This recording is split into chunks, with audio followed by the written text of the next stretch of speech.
आज मी बनवणार आहे डोनट बनवण्यासाठी इस्टा घेतल्या आणि 2 डार्क चॉकलेट घेतल्या आणि त्याच्यानंतर बाउलमध्ये थोडंसं दूध घेतलं, दुधामध्ये 1 चमचा साखर टाकली आणि ती छान विरघळून घेतली। विरघळल्याच्या नंतर याच्यामध्ये 1 चमचा इस्टा टाकला आणि ते पण छान असा मिक्स करून घेतला। आता हे दूध आपल्याला 10 मिनिटांसाठी साईडला ठेवून द्यायचं आहे। तोपर्यंत इथं मी मैदा वगैरे चाळायला घेतला, पावशेर असा मैदा घेतला आणि छान चाळून घेतला। त्याच्यामध्ये 1 चमचा साखर टाकली, थोडंसं मीठ टाकलं आणि भिजत घातलेलं इस्टाचं दूध टाकून हे पीठ आपल्याला आता मळून घ्यायचं आहे। नंतर याच्यामध्ये जसं जसं दूध लागेल ना तसं तसं टाकून हे मळून घ्यायचे। फक्त पीठ मळायला जास्त मेहनत आहे, बाकी कशालाच मेहनत नाहीये। तर मनगटाच्या मदतीने ह्याला आपल्याला मळून घ्यायचे। अर्धा तास असं पीठ मळायला लागतो। त्याच्यानंतर बटर टाकून पण पीठ मळून घेतलं।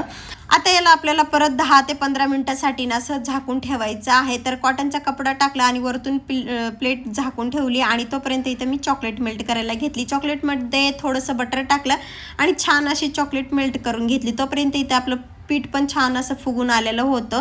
पटकन इथं छोटीशी अशी पोळी लाटून घेतली, त्याच्यानंतर गिलासाने याचा गोल आकार करून घेतला। बॉटलचं जे झाकण असतं ना त्यांनी याचा मधातला आकार करून न्यायला परत 10 ते 15 मिनिटांसाठी झाकण ठेवून दिलं। त्याच्यानंतर तळायला घेतलं। एकदम स्लो गॅसवरती याला आपल्याला तळायचं आहे, नाहीतर मग कच्चे राहतात मधून आणि मग काही चांगले लागत नाही। त्याच्यामुळे ना स्लो गॅसवरती तळायचं। मस्त गोल्डन होईपर्यंत तळून घेतले। चॉकलेटमध्ये असे डिप करून ना वरतून बडीशोप टाकली आणि असेच आपले डोनट रेडी झाले। चला भेटूया आपण नेक्स्ट व्हिडिओमध्ये। बाय।